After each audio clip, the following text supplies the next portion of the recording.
Oke, selamat bertemu pada pertemuan keempat atau tamu keempat untuk mata kuliah Etika Investasi Publik.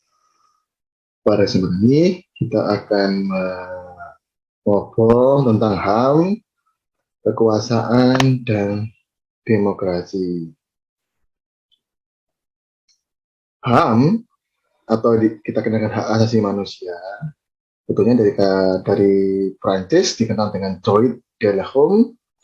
Kalau Inggris human right, kalau dari Belanda mensenrechten, kalau di Indonesia sendiri dikenal dengan hak asasi. Nah, apa itu hak asasi? Adalah hak yang melekat pada martabat manusia, yang melekat padanya sebagai insan ciptaan Allah yang Maha Esa, atau hak-hak dasar yang prinsip sebagai anugerah ilahi. Jadi sebetulnya landasan HAM itu ada dua, ya. Dari kodrat manusia itu sendiri, kodratinya kondisi jasmani fisik manusia, dan dari Tuhan sendiri yang menciptakan manusia.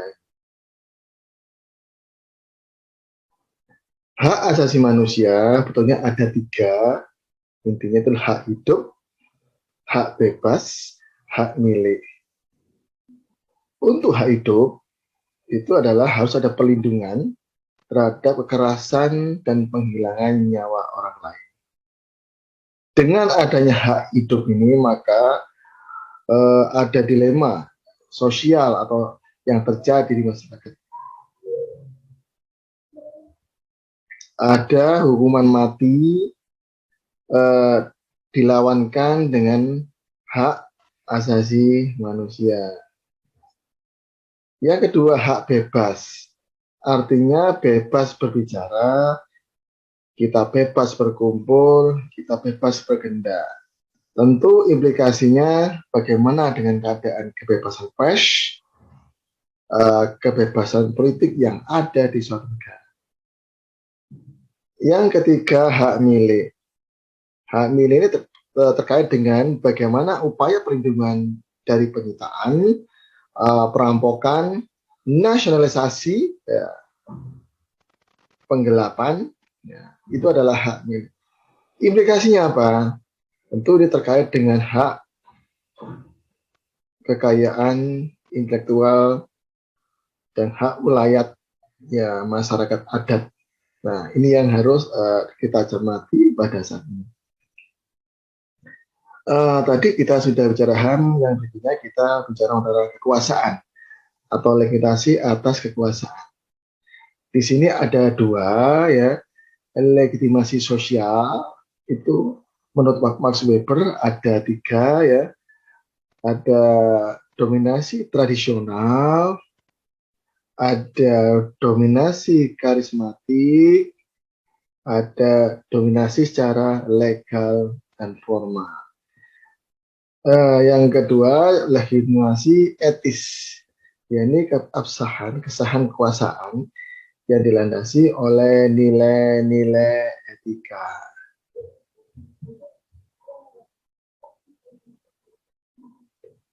Mengapa saat ini tentunya legitimasi etis lebih penting ketimbang legitimasi sosiologi?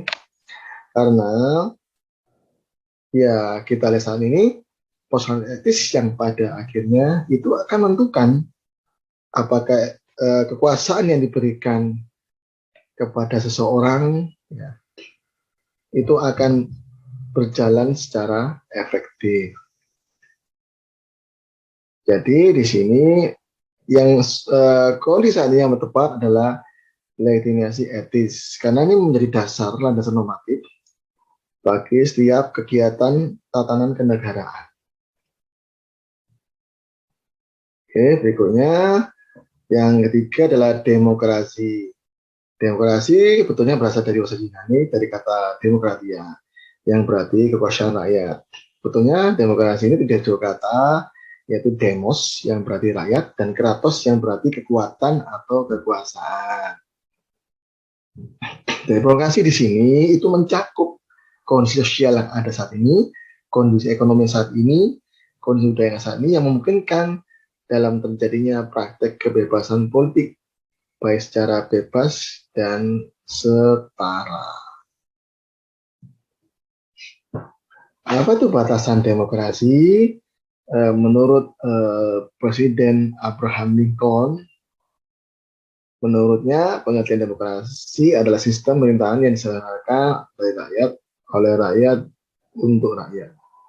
Sementara Samuel Huntington, menurutnya demokrasi adalah para pembuat keputusan kolektif yang paling kuat dalam sebuah sistem yang dipilih melalui suatu pemilihan umum yang adil, jujur, dan berkala. Dan tentunya dalam sistem itu para calon akan bebas bersaing untuk memperoleh suara, dan hampir seluruh penduduk dewasa mendapat hak atau suara atau voting, mendapat hak melakukan atau vote ya, melakukan suara. Macam-macam demokrasi. Kalau ditinjau dari berdasarkan penyelenggaraan masyarakat, ada dua. Direct democracy itu adalah ada partisipasi rakyat secara langsung. Sementara yang kedua, indirect democracy adalah penggunaan wakil rakyat untuk penyampaian aspirasi. Sementara ditinjau dari fokus perhatiannya, ada demokrasi formal, yaitu hanya fokus pada negeri tanpa mengurangi senjangan ekonomi. Demokrasi material fokus pada ekonomi tanpa mengurangi senjangan politik.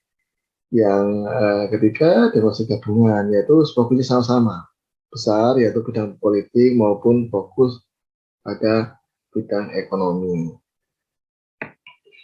Ditinjau dari sisi ideologinya ada tiga, yaitu demokrasi liberal, yakni setiap individu dapat mendominasi dan pemerintah tidak banyak ikut campur di dalam kegiatan ekonomi sosial masyarakat.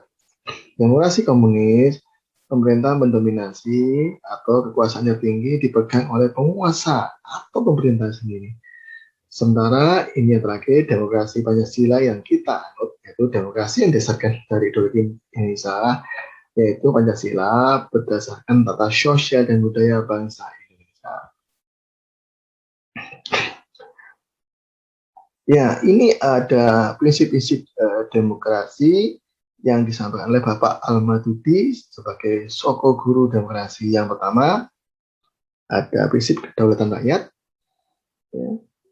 Terus yang kedua, pemerintah berdasarkan tujuan dari yang diperintah. Yang ketiga, kekuasaan mayoritas.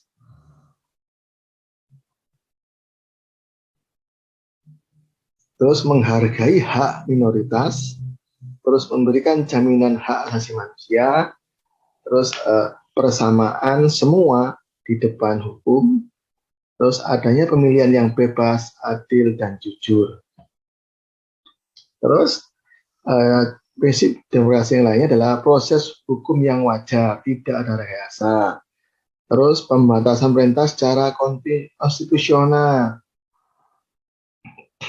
Ya, jadi kalau masa presiden itu dibatasi 1 periode, ya itu harus dilaksanakan. Tidak boleh melebihi 1 periode kalau sudah ada undang-undang yang mengaturnya. Terus ada keanekaragaman atau pluralisme sosial, ekonomi, dan politik. Yang berikutnya ada nilai toleransi atau penghargaan, menghormati, pragmatisme, kerjasama, dan mufakat. Nah, berikutnya ciri-ciri demokrasi. Yang pertama, pemerintah berdasarkan kepentingan dan kehendak rakyat. Yang kedua, ada ciri kepartean, yaitu partai sebagai sarana atau media sebagai bagian pelaksanaan sistem demokrasi. Ciri berikutnya ada ciri konstitusional, yaitu mengenai kepentingan, kehendak, ataupun kekuasaan rakyat yang dituliskan di konstitusi dan undang-undang negara. Ciri kekuasaan berikutnya yaitu dapat pembagian dan juga pemisahan kekuasaan. Berikutnya, ciri perwakilan. Itu dalam mengatur negara. Ingat, kedaulatan rakyat diwakilkan dari berbagai orang yang sudah dipilih rakyat untuk rakyat itu sendiri. Terus berikutnya, ciri tanggung jawab. Yaitu dengan adanya tanggung jawab bagi yang telah dipilih dapat ikut dalam suatu sistem demokrasi. Ciri pemahaman umumnya yaitu suatu kegiatan politik yang dilakukan untuk memilih pihak dalam pemerintahan.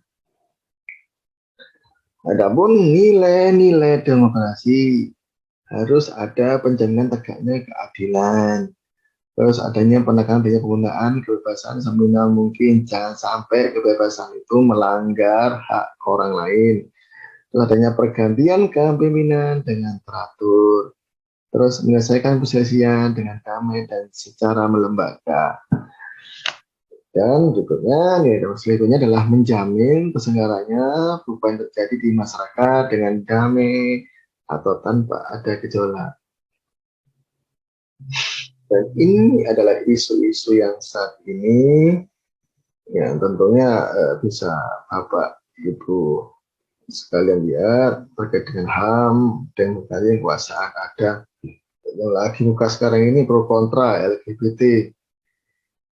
Pro kontra perbedaan agama versus kebebasan beragama. Terus tanah negara versus tanah adat atau rakyat. Terus pembangunan rel kereta cepat Jakarta-Bandung. Karena ada wacana akan menggunakan mengambil dari APBN. Yang berikutnya ada wacana pemerintah menggunakan BPS sembako dan BPN berikan.